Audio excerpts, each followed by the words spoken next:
Assalamualaikum warahmatullahi wabarakatuh. Selamat datang di Sandro Channel. Kalau kita memperhatikan bahwa apa yang disampaikan oleh Menteri Pendidikan kita, Nadiem Makarim, dia mengatakan bahwa ada program baru yang namanya Marketplace Guru. Marketplace Guru, apakah guru mau dijual? Bukan itu. Maksudnya adalah bahwa ketika guru yang sekarang ini bermasalah, baik hubungannya dengan P3K, dengan pengangkatan ASN, dan dengan guru-guru honorer, yang mana di sekolah sampai saat ini belum bisa terselesaikan.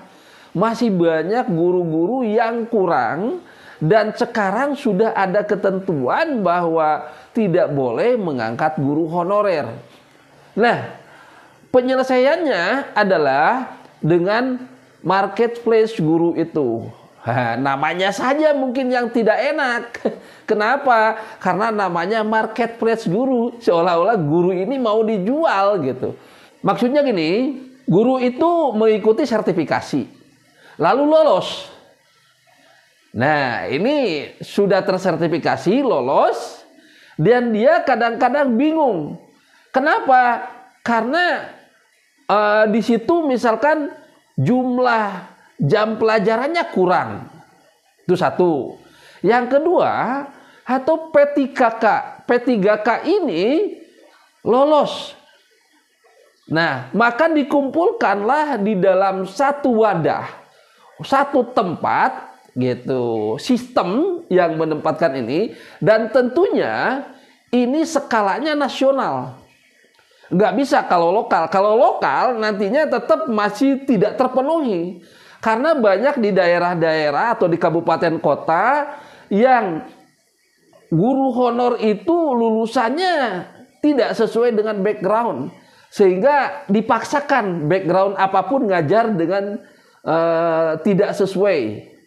Nah, sekarang kalau memang ini benar dikumpulkan dalam satu tempat, maka seluruh Indonesia, sekolah-sekolah itu bisa mengakses.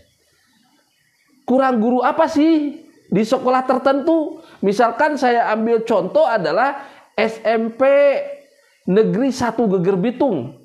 Kekurangan guru matematika. Nah, di marketplace ini sudah ada misalkan guru matematika, tapi guru tersebut dari Jawa Timur. Nah, maka dimintalah untuk masuk ke SMP Geger Bitung. Kalau mau dia itu berarti bisa nyambung. Artinya sekolah tersebut bisa mendapatkan guru, walaupun jauh. Tetapi ini tentunya ada konsekuensinya. Kalau guru itu sudah tersertifikasi dan sudah P3K, ya kita berharap semua bahwa itu gurunya nanti jadi ASN. Kalau gurunya jadi ASN biasanya ditempatkan dimanapun oke, gitu kan. Kalau hanya sekedar P3K itu banyak yang kebingungan, dia juga karena apa? Karena ya harapannya kurang. Selanjutnya, nah, guru yang sudah tersertifikasi dan guru yang sudah P3K itu, maka itu adalah guru yang dianggap layak. Dan nantinya ke depannya yang ya saya berharap bahwa melakukan PPG itu ketika beres kuliah sesuai dengan mata pelajaran tertentu, sehingga nanti ini beres kuliah pendidikan, lalu ikut PPG, dan setelah itu dia siap untuk kerja di mana saja, sehingga nanti tidak kesulitan. Nah, kalau sekarang kan beres kuliah nunggu nanti ada PPG, ikut tes dulu, ini tes lagi, wah ini kesulitan gitu. Nah, sehingga nanti sekolah-sekolah itu minimalnya akan terakomodir kebutuhannya, terutama kebutuhan guru yang sesuai dengan mata pelajaran yang diharapkan. Tetapi ini pun ya tentunya di sekolahnya tetap harus memaksimalkan memaksimalkan guru yang ada dengan jumlah jam pelajaran minimalnya 24 jam. Ini minimal loh, minimalnya 24 jam, dan berarti di sekolah itu bisa 24 sampai 40 gitu kan. Nah, kalau misalkan sekarang sudah mulai seperti itu, lalu penyebarannya merata, saya kira bisa. Tetapi ada permasalahan juga dengan guru-guru yang ada di sekolah satu atap.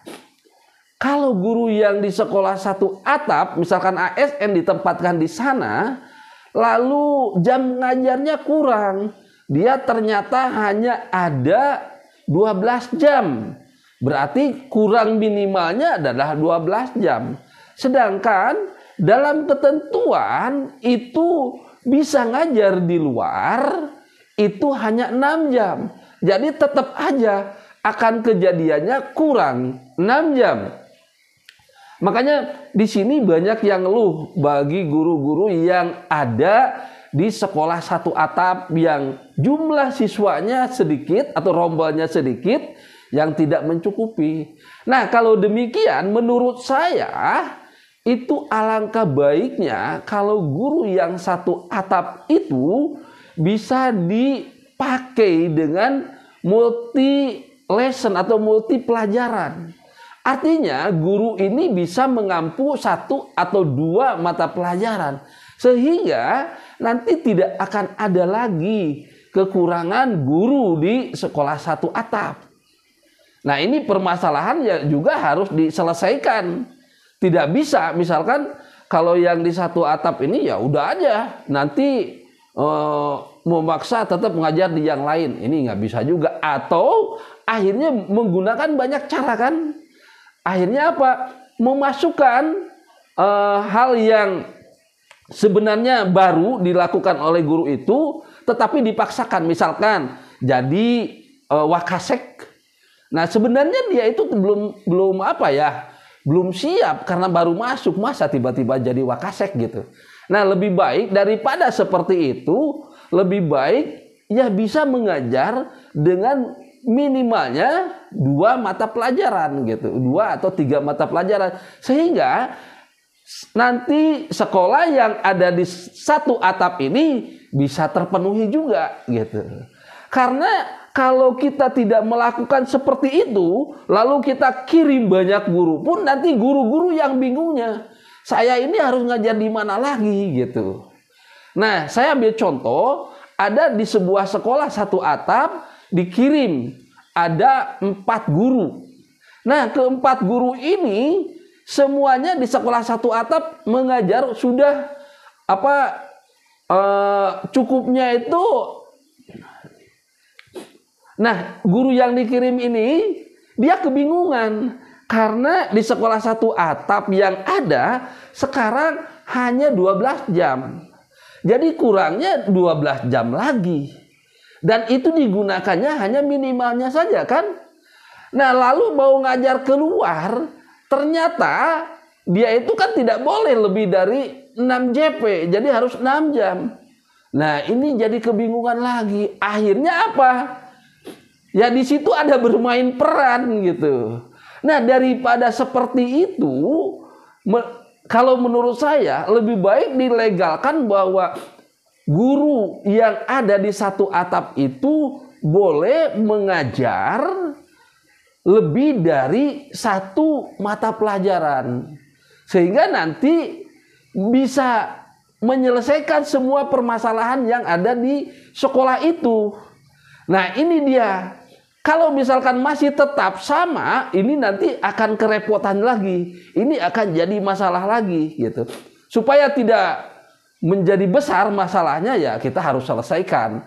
Oke, saya kira gitu, dan berbahagialah kepada Anda yang P3K dan yang sudah tersertifikasi. Mudah-mudahan benar-benar Anda akan dijadikan guru yang diangkat oleh pemerintah. Nah, ini kan tinggal berdoa gitu. Kalau usahanya, nah ini sudah lagi diupayakan.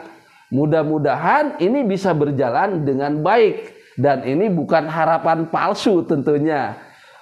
jayalah pendidikan Indonesia tetap bergerak, menggerakkan agar kita menjadi guru-guru yang profesional. Salam sukses.